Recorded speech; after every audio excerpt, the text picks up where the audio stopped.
bareng gua Kumis Crazy Asian Boys. Au!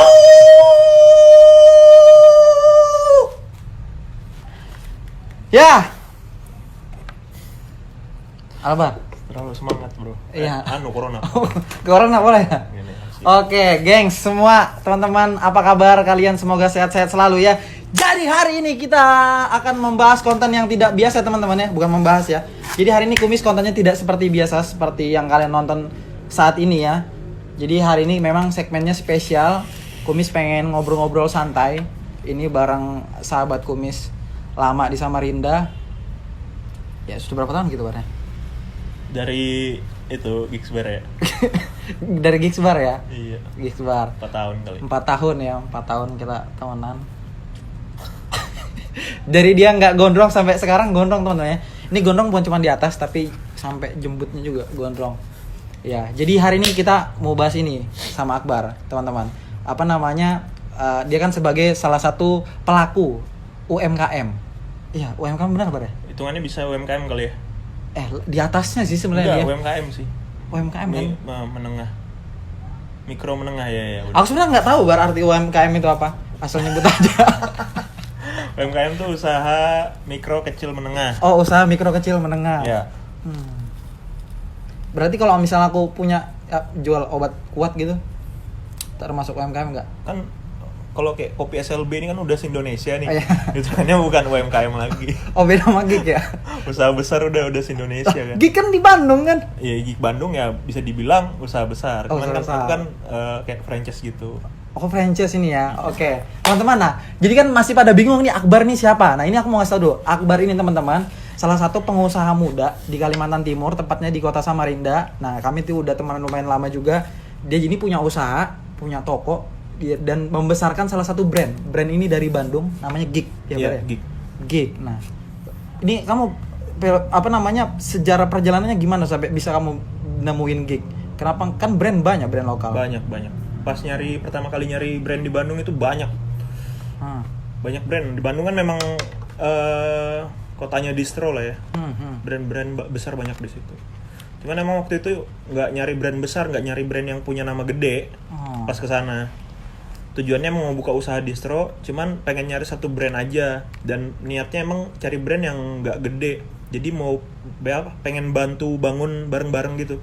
Jadi aku di sini ngebangun brand ngebantu brand yang belum terkenal tersebut. Aku bangun di Samarinda, dan di sana juga ikut ngembangin. Jadi kita sama-sama kayak mulai dari nol lah. Aku pengen buka usaha tuh bukan cari brand yang sudah punya nama terus dibawa ke Samarinda terus ya langsung enak, nggak gitu. Hitungannya kan sama kayak nge-cheat. Iya, benar. Jadi aku pengen dari nol memang. Jadi pas ke Bandung dulu nyari brand yang betul-betul baru ku dengar, baru aku tahu, baru aku lihat.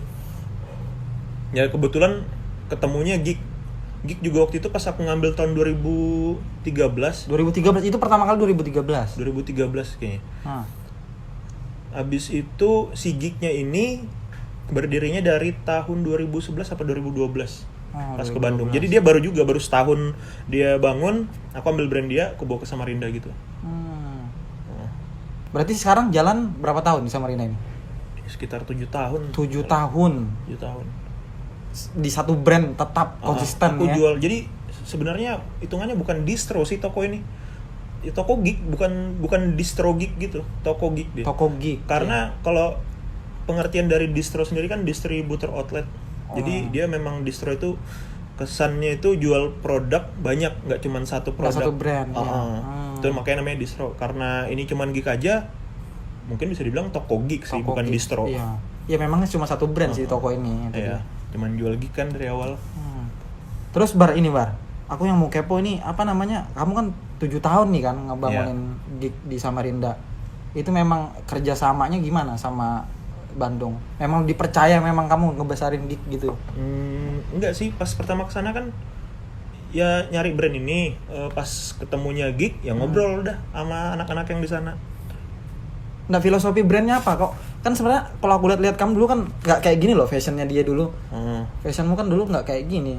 Yeah. Gig ini sedangkan aku lihat kayak anak-anak Vespa ya, lebih ke Vespa gitu. Ya, GG-nya lebih ke gimana ya kalau aku lihat ya, lebih ke dewasa lah ya. Sama tema-temanya tuh main ke tema-tema umum, kayak main ke tema pantai, tema Vespa gitu. Itu kan kayak dewasa gitu, semua orang bisa make. 420 gitu ya. Kayak anak Sans ya. Ya lebih dewasa lah pokoknya. Lebih dewasa. Ini ada ke arah ke konsep senja-senja, anak senja juga nggak sih? Paling kopi sih.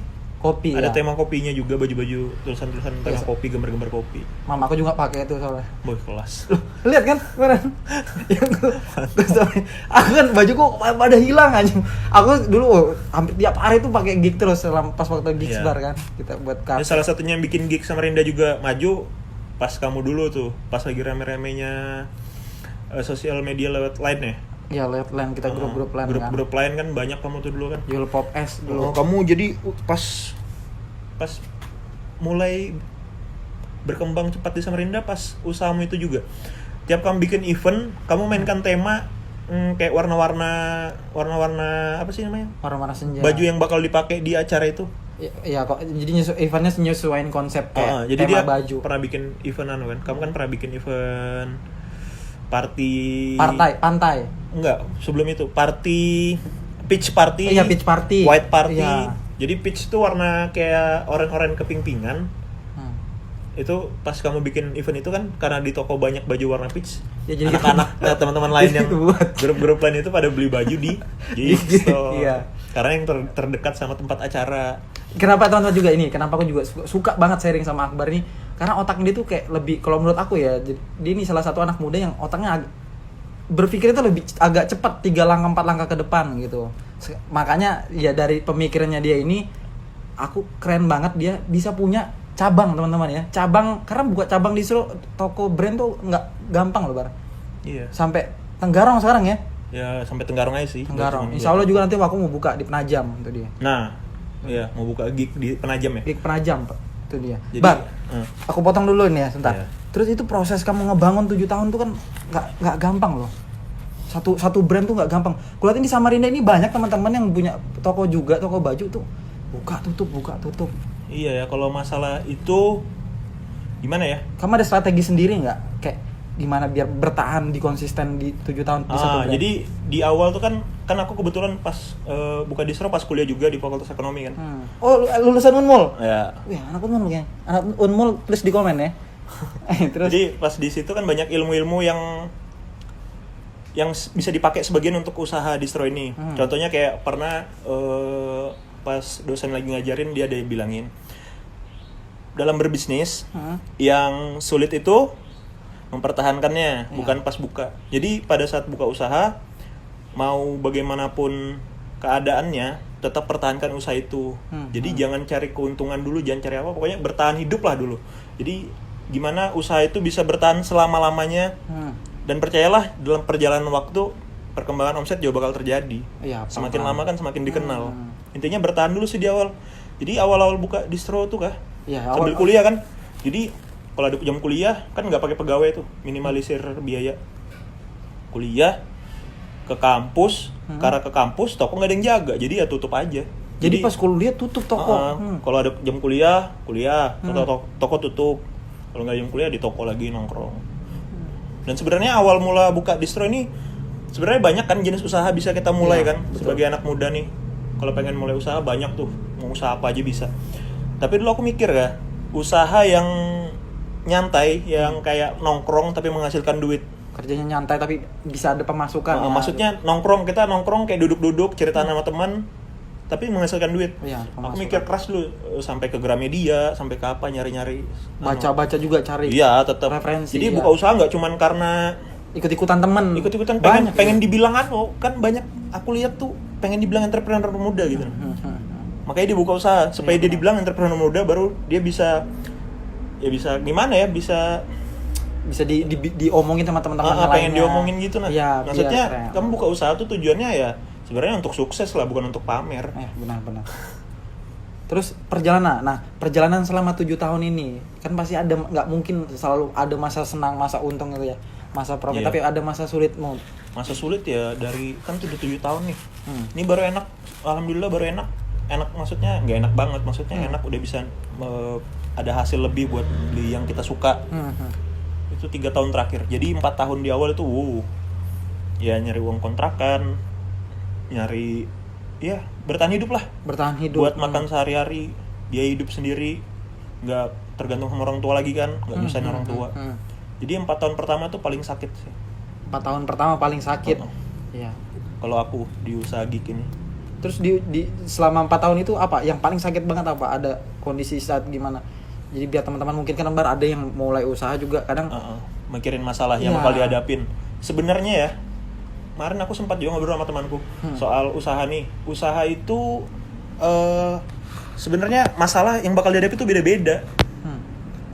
Kalau kamu sering dengar apa sih kalau ada acara-acara ngomong-ngomong pertemuan lah, motivasi gitu, kadang buka usaha masalah ini dikasih tahu ngatasinya begini, masalah ini enggak, sebenarnya beda. Masalah tiap usaha tuh beda-beda lah. Kayak sekarang ini aja ada yang buka usaha pas corona ya drop. Masalahnya kan beda sama masalah kita. Benar. Jadi sebenarnya di awal itu yang susah cuman ada 2 nih. Apa? Modal. Ya modal. Ya udah pasti itu. Itu udah pasti itu. Modal itu paling sakit kalau mulai usaha. Apalagi? Sama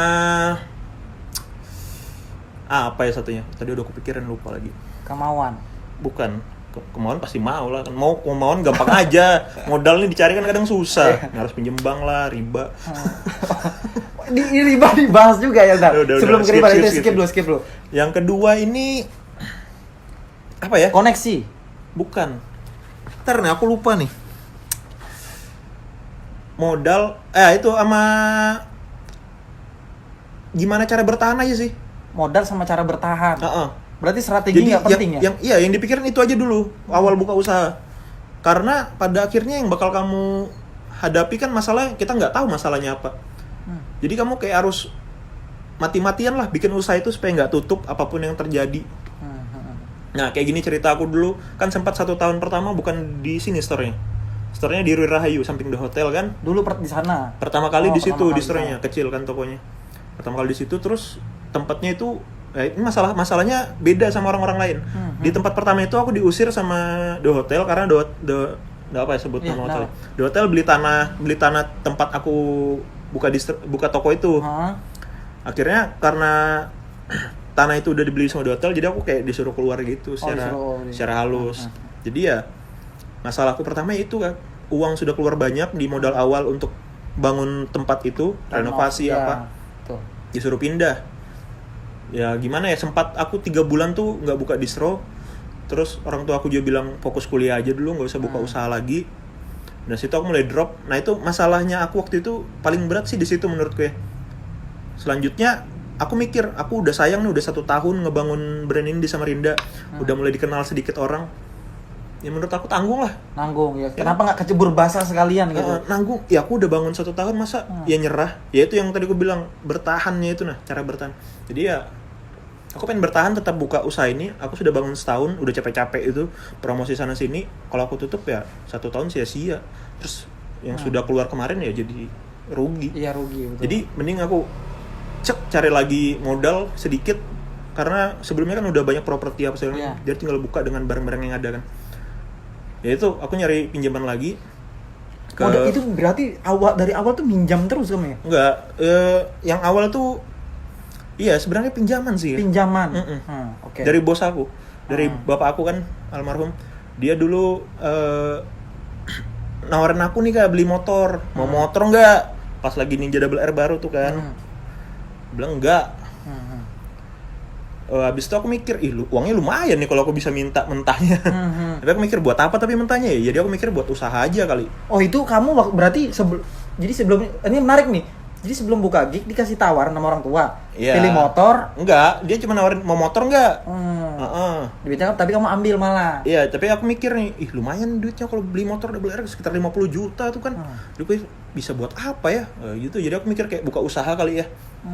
Nah, di situ aku pas awal ngomong ke bapak aku, boleh nggak aku minta mentahnya aja buat buka usaha apa katanya. Di situ aku nggak tahu usaha apa, jadi aku kayak ke warnet cari referensi mau buka usaha apa, kafe atau apa. Akhirnya nemunya di distro karena biaya termurah di distro. Ya awalnya ya hitungannya pinjam ke orang tua lah, tapi kita harus ganti. Terus balikinnya itu nggak, kalau ngomongin balik modal nih, Setelah waktu awal buka pertama kali gig, dalam jangka berapa waktu kamu bisa balikin uang modal terus untung mulai profit? Ya itu kan aku tahun kedua atau tahun ketiga ya sudah dapat invoice dari Bandung. Udah dapat invoice. Nah jadi di situ enak sudah, dapat barang tuh mudah. Maksudnya kita dikasih invoice, oke silakan bawa aja dulu barangnya, bayarnya nanti aja pas sudah ada penjualan. Wih enak nih, karena sudah ada kepercayaan karena aku sudah sekitar 1-2 tahun kan sama dia. Ya ibaratnya udah percaya lah mereka, jadi berani ngasih invoice dengan barang duluan sebelum dibayar. Dan di situ lebih enak lagi jualannya akhirnya, karena aku punya barang lebih banyak. Semakin banyak barangmu, ya semakin besar pasti penjualannya kan. Iya benar. Jadi mulai dari situ tuh mulai enak tuh, barang kirim-kirim, jual-jual tiap bulan. Bayar, pokoknya mutar terus. Ya semakin lama semakin berkembang. Terus ini terus kan kamu nih buka usaha brand clothingan udah 7 tahun. Pasti ada motivasi kamu dulu di awal pas kuliah, kamu nonton siapa kok bisa sampai mikir aku pengen jadi pengusaha muda nih.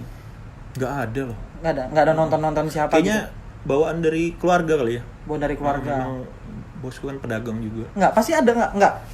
Maksud aku pasti kamu ada ngeliat siapa gitu orang yang udah sukses di distro, kamu pengen ikutin atau nggak ada memang?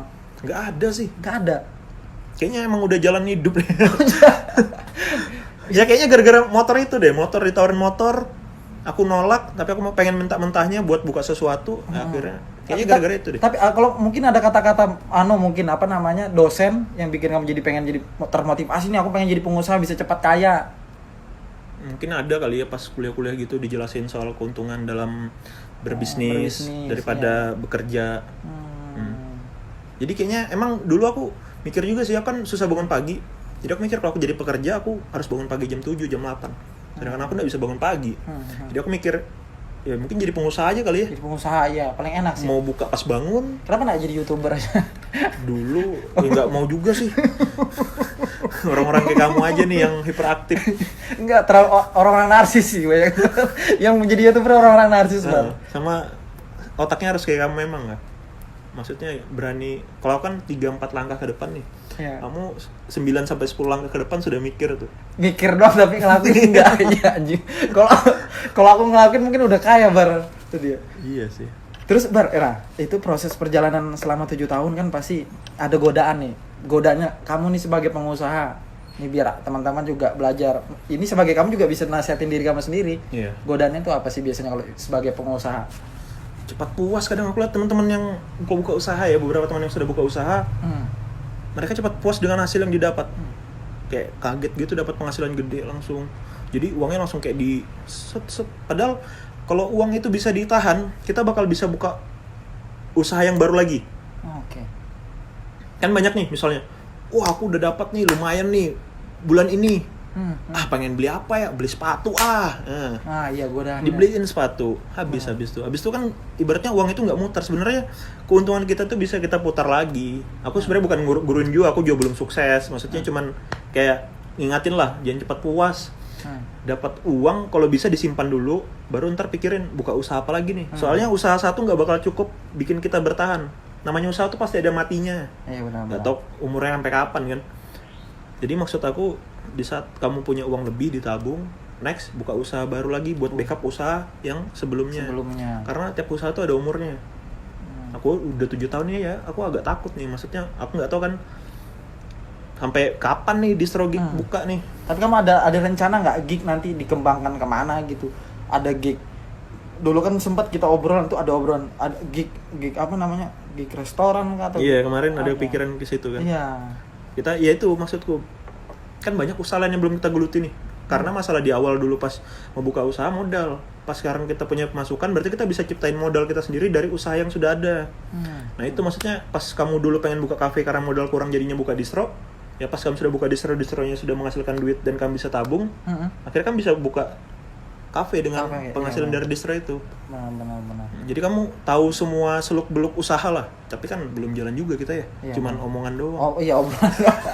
Itu penyakit anak muda itu teman-teman. Tapi nggak apa-apa lah, lebih baik uap kayak kita suka ngomong ini itu, pengen buka itu tapi nggak jadi, daripada nggak ngelakuin apa-apa. Iya, nggak ngelakuin hal sama sekali, cuma bangun Lebih tidur, baik buka uap handphone. lah.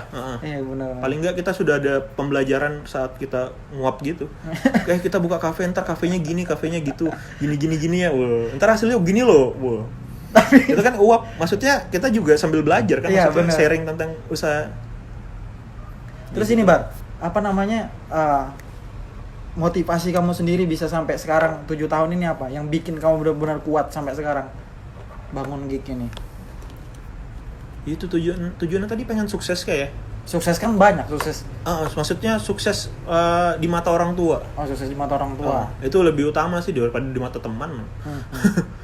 Sukses di mata orang tua itu doang motivasinya. Sukses di mata orang tua. Jadi orang tua kayak bangga lah sudah ngebesarin kita, dan kita sukses di mata dia kan udah kayak ya goal buat aku. Sekarang sudah nikah ya? Ya alhamdulillah sudah nikah. Terus gimana setelah menikah, rezeki makin naik atau surut? Ya alhamdulillah rezeki yang naik lah. Naik ya. Alhamdulillah setelah nikah, karena gimana ya, enak lah ada yang ngontrol kita kan sekarang kalau sudah nikah. Iya, Ada benar. istri yang ngontrol kita, jadi kita nggak liar kayak dulu lagi. Kamu mau nyinggung aku, Bar? Dulu kan Dia nyinggung anjing nih dulu kita sama-sama liar cuy. Oke, terus Bar, jadi apa sih ini teman-teman juga mungkin ada yang punya cita-cita, mungkin dia pengen punya distro atau punya usaha. Bukan distro ya, punya usaha lah. Apa motivasi, apa langkah-langkah yang harus dilakukan? Ya jangan, kalau mau buka usaha jangan karena temen deh, jangan karena cari popularitas, jangan karena cari nama, cari ini cari itu. Intinya buka usaha karena pengen sukses, pengen bagikan orang tua, dan di situ kamu bakal mati-matian tuh bangun usaha itu. Iya, Karena kamu punya tujuan yang gede banget tuh, pengen bagikan orang tua kamu, pengen sukses. Ya, pengen berkorban lebih besar pokoknya. Kamu bakal mati-matian demi itu, dibanding kamu pengen punya popularitas. Dibilang entrepreneur muda itu kayaknya bukan. Aku hampir kejebak di situ Bar langkahnya. kemarin. Hampir. Jadi aku kemarin ada sedikit godaan ketika ini YouTube udah jalan semua kan. Jadi ada godaan, wah aku ada masa nih di YouTube, gue gitu, ngerasa gitu kan. Jadi ada dorongan, pengen punya usaha. Cuman tapi basicku memang bukan kayak jual. Gak ada sih, belum jiwanya tuh belum gede. Makanya pengen banyak belajar lagi sih ini. Iya. Sama-sama belajar lah ya kan. Iya benar. Terus sekarang motivasimu ada lagi nggak? Ada orang-orang yang kamu panutin sekarang untuk dalam dunia entrepreneur? Siapa? Mungkin ada. Kalau aku kan, contoh nih, Bill Gates.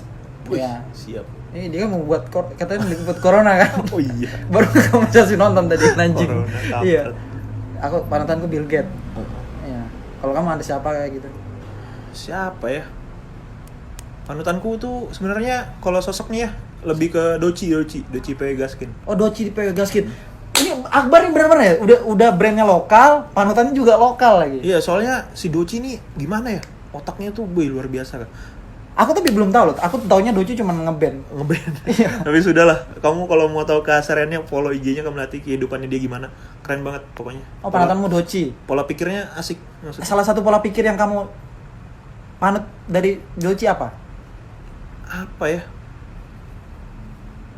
Ya dia ini kan ngeband. Di saat dia dengan kesuksesan bandnya sekarang P. Gaskin tuh kan, dia bisa buka usaha lagi sampingan gitu. Ya bikin brand Sunday, baru itu dia bikin brand baru lagi sepatu nih 1999, baru itu dia Aku nggak tahu ini malah. jadi yang kayak follow dia aja yang tahu kali. Dia punya home ribs juga, rumah makan. Mau makan. Hebat banget tuh, pintar. Itu yang kamu panutin sekarang. Iya. Oh, aku kayaknya harus follow nanti ya, Doci Sadega ya. Iya. Doci, follow deh. Dia hitungannya soalnya gimana ya? Otaknya luar biasa. Luar biasa. Hebat. Terus moto hidup, Bar? Moto hidupmu apa sih? Moto hidup yang misalnya kayak kata-kata yang kamu harus selalu melekat dalam setiap hari itu apa? Apa ya? Ngentot gitu. Ingat. Itu kontenmu aja. Kontenku anjing. Besok Ramadan. Apa ya, sorry. Kontennya kita rubah nih. Maaf, Bos. Sorry, Kontennya guys. kita rubah. Apa gitu? Motivasi gak ada? Motivasi apa ya? dalam hidup, kayak kata-kata kehidupan yang kamu selalu melekat di dalam kesehari-harianmu? Bob Marley paling, kata-kata Bob Marley. Apa ya yang love what do you mean? ntar lu life apa ya, pokoknya itulah, apa ya, kayak lakukanlah apa yang kamu suka dan sukailah apa yang kamu lakukan. Itu bahasa Indonesianya. Itu Iya. bahasa Inggrisnya apa? Inggrisnya Nggak penting anjing gitu. ya pokoknya bahasa Indonesia gitulah. Cintailah apa yang kamu lakukan dan lakukanlah apa yang kamu cintain. Itu kata Bob Marley.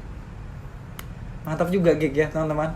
Ini sedikit sepintas ceritanya si Akbar, proses dia ngebangun gig store Samarinda sampai bahkan Tenggarong ya. Dan nanti ada belum sukses sih kayak. Iya. Jadi nggak bisa juga dengerin semua ucapanku, maksudnya dipilih-pilih aja lagi yang bisa dimasukin ke. Tapi bagus semua. Itu 7 tahun bukan waktu yang sebentar loh, Bar. Itu pengalaman 7 tahun tuh banyak, nggak sebentar. Karena kamu tuh ketemu, kalau dihitung sebulan 1.000 konsumen kali 7 tahun tuh berapa 100.000 karakter orang yang ditemuin tuh dia. Itu loh serunya jadi pengusaha. Iya. Kamu sadar nggak akan hal itu? Nggak sadar. Nah terus ini, kamu kan sebagai UMKM Gig Store Samarinda, COVID, adanya corona anjing bangsat nih, apa? Parah nih kayak. Yang kamu rasain tuh apa sebagai pelaku usaha? Sedih banget. Sedih bukan karena usaha kita sepi juga, karena banyak usaha lain yang lebih drop lagi. Iya. Kan banyak tuh orang-orang yang penghasilannya harian nih. Itu yang kasihan tuh. Dia penghasilan harian ya buat makan hari itu. Dan kita kan masih ya paling enggak ya lumayan lah, kita kan masih kalau kayak usaha-usaha kayak distro gini. Ya kayak mereka yang dapat penghasilan harian akhirnya kerjaan yang gak ada lagi, ya kasihan lah. Kasihan. Jadi kalau kita mikir kasihan hidup kita karena Copet, ada yang lebih kasihan lagi. Maksudnya jangan drop lah. Maksudnya jangan patah semangat lah. Kamu susah, ada yang lebih susah lagi. Benar. Jadi jangan galau lah. Terus solusi yang kamu lakuin ini apa dengan adanya COVID-19 corona ini? Kamu sebagai pengusaha, Bar. Gimana ya, aku bingung lah mau ngapain. Cuma hembusan napas teman-teman ya. Dia cuma ada hembusan napas. Paling ngikutin apa yang dianjurkan pemerintah sih ya, di rumah aja. Di kamar ngentot anjing. Kalau udah nikah nggak apa-apa lah anjing. Ya jadi gitu ya, di rumah aja. Di rumah aja. Social distancing. Paling ya apa yang kata pemerintah suruh lakuin ya lakuin aja lah. Ikutin pemerintah aja lah ya. Iya. Okay. Pemerintah pasti lebih capek lagi ngurusin Indonesia. Terus berarti ini selama corona gig gimana pembeliannya? Online? Online ada sebagian. Online. Cuman kalau untuk pemasukan ya turun. Berarti pemasukan gara-gara corona ini turun 60%. Ya? Kalau untuk gig distro Samarinda turun 60%. Cuman ya maksudnya turun 60% bukan berarti nggak dapat masukan kan, masih ada 40% tuh. Maksudnya syukuri lah masih ada pendapatan buat hidup ke depannya. Makanya cepat-cepat aja berdoa aja semoga corona cepat-cepat berakhir dan kita bisa hidup normal lagi. Tapi yang utama sih kita harus saling mensupport usaha-usaha.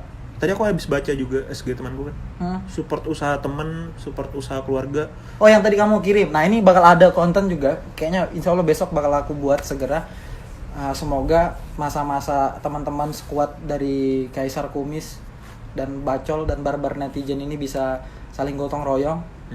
Jadi apa? Gotong royong digital. Gotong royong digital. Itu kan aku dapat dari itu kayak dari Doci juga aku lihat dia. Jadi Doci ini ngasih free, nggak pakai biaya. Dia promosikan di SG-nya gratis. Usaha-usaha teman-teman dia promosikan gratis buat bantuin penjualan selama corona ini. Itu namanya hashtag gotong royong digital. Keren banget tuh terobosan. Emang otak orang Jakarta ya lebih maju. Makanya ya kita ikutin aja lah. Maksudnya kita lebih mudah, kita dibukain jalan ya kita ikutin lah. Iya benar. Kita nggak perlu mikir lah. Betul. Itu bagus tuh. Kalau bisa bantuin promosi teman-teman yang pada susah nih Kak, yang kayak usahanya lagi sepi, ya kamu sharekan aja di SG-mu kan, followersmu kan gue. Nggak sih emang. Main. 3 juta dong. 3 juta potong pajak. Itu potong pajak kemarin udah 35.000. Ya itu maksudnya bantuin teman-teman yang punya usaha lah. Kayaknya aku bakal mau Promosi buat sih, gratis, Aku bakal mau buat di YouTube sih. Yang bisa kita lakuin kayaknya cuma itu. Iya. Kamu followersmu kan wah, bisa ngebantu lah. Soalnya aku juga bingung kan, apalagi gitu gara-gara COVID corona ini. Susah. Ya konten juga di rumah aja, bukan cuma pengusaha, kreator pun juga mengalami hal yang sama sih, Bang. Gitu. Oke teman-teman, itu tadi sepenggal cerita dari Akbar Geek Store Samarinda. Nah teman-teman bisa follow Instagramnya ada di sini nih, Geek Store. Nah Instagramnya Akbar ada di sini. Bisa di follow. Dan buat teman-teman juga kalau pengen punya baju yang seperti video kemarin teman-teman nonton, itu baju dari Geek Store semua. Itu fashion dari Geek Store, lokal Pret ya, lokal punya, tapi kita bisa seperti Hypebeast budaya barat.